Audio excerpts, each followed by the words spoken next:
Hello precious PCOS और student, I am doctor Akshita और आज हम बात करेंगे एवीएन के लिए हम कौन कौन से फिजियोथेरेपी ट्रीटमेंट का यूज़ कर सकते हैं और कैसे हम हिप जॉइंट को मोबिलिटी और स्टेबिलिटी प्रोवाइड कर सकते हैं। तो पहले हम बात करेंगे गोल्स की कि हमें क्या क्या गोल सेट करने चाहिए जब हम एवीएन का केस ट्रीट कर रहे हैं।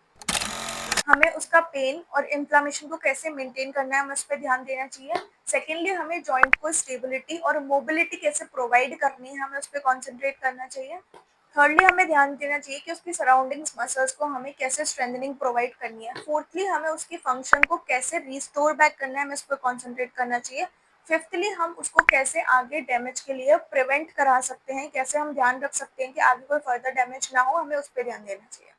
अब हम बात करेंगे कि एवीएन के केसेस में हम क्या क्या फिजियोथेरेपी ट्रीटमेंट का यूज कर सकते हैं जो कि कॉमन होता है। फर्स्टली, हमें वेट बेयरिंग एक्सरसाइज करानी है। सेकेंडली, हमें गेट ट्रेनिंग करानी है, फंक्शनल ट्रेनिंग करानी है। थर्डली, हमें स्ट्रेंथनिंग एक्सरसाइजेस पे कॉन्सेंट्रेट करना है। फोर्थली, हमें उसकी मैनुअल थेरेपी करनी है, यानी कि हम ब्लड सप्लाई को कैसे इंक्रीज कर सकते हैं, कैसे जॉइंट को मोबिलिटी प्रोवाइड कर सकते हैं, हमें उस पर कॉन्सेंट्रेट करना है। फिफ्थली, हमें उसका पोस्चर कैसे मेंटेन कर सकते हैं, हमें उस पर कॉन्सेंट्रेट करना है। और सिक्स, हम जॉइंट को कैसे स्टैब्लिश कर सकते हैं, हमें पेशेंट को उसके लिए एजुकेशन प्रोवाइड करें। बेसिकली जो हम ट्रीटमेंट का यूज़ करते हैं वो पेशेंट की स्टेज और कंडीशन पे डिपेंड करता है। अगर अर्ली स्टेज में अगर हम पेशेंट को हील करना चाह रहे हैं फिजियोथेरेपी ट्रीटमेंट के थ्रू, तो हम strengthening, range of motion, gait training, इन सभी एक्सरसाइजेस के थ्रू हम पेशेंट को हीलिंग प्रोवाइड कर सकते हैं।